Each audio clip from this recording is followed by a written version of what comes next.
Welcome to the Barbados Today Evening News Update for Tuesday, October the 17th. I'm Emmanuel Joseph.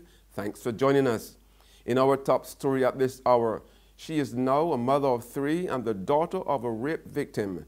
Alicia Bailey, now 34, told the story today of years of being subjected to sexual assaults from age 4 to adulthood, including by her father. Bailey recounted her nightmarish experiences during this morning's launch of model guidelines for sexual offense cases in the Caribbean.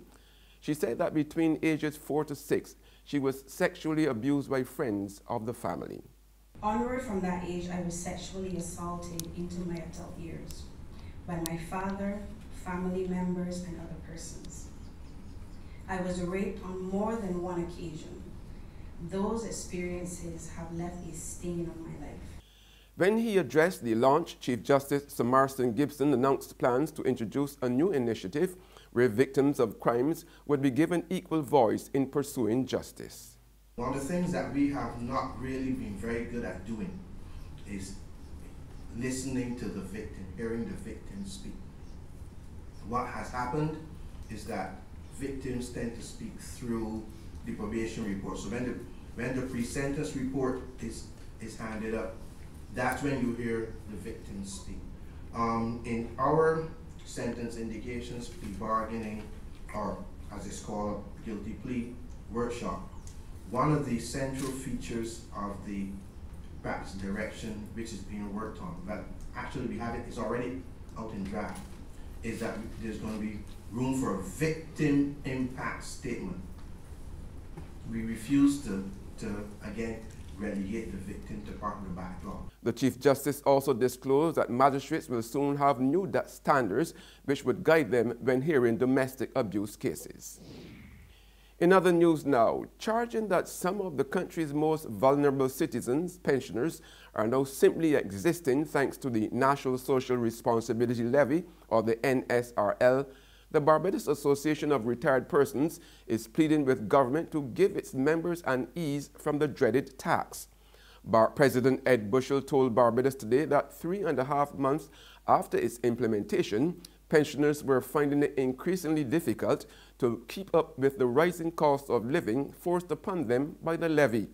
Bushell said with prices already high even before the NSRL climbed from 2% to 10% of the customs value of imported and locally produced goods, and with the economy going downhill, BARP had been doing all it could to help its 40,000 members to cope. There's regional and international news after this short break.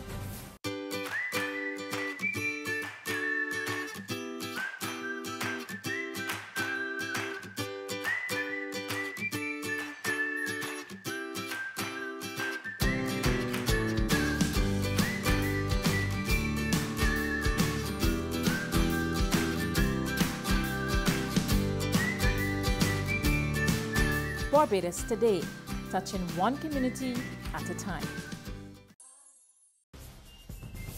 Welcome back with news from the region now. The Trinidad and Tobago government has taken legal action against 5 contractors for alleged cartel arrangements and attempts to defraud. The state also intends to take legal action against former Housing Minister Dr. Rudal Munilal.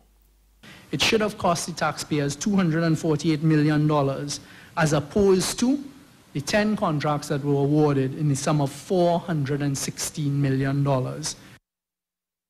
Dr. Munilal says he is not named as a defendant in the claim filed and dubbed the matter Email Gate 2. On the international scene, Catalonia remains on course for a political collision later this week with the Spanish government. The region's leaders are refusing to bow to Madrid's demand that they renounce a symbolic declaration of independence by Thursday or face the imposition of direct rule. The Catalan National Assembly also staged the walkout over the jailing of the heads of Catalonia's 2 main separatist groups for alleged sedition. Prosecutors say they had crucial roles in organizing the independence referendum. Support is mixed, though, on the streets of Barcelona. That's news, but for the very latest, visit our website at www.barbadostoday.bb.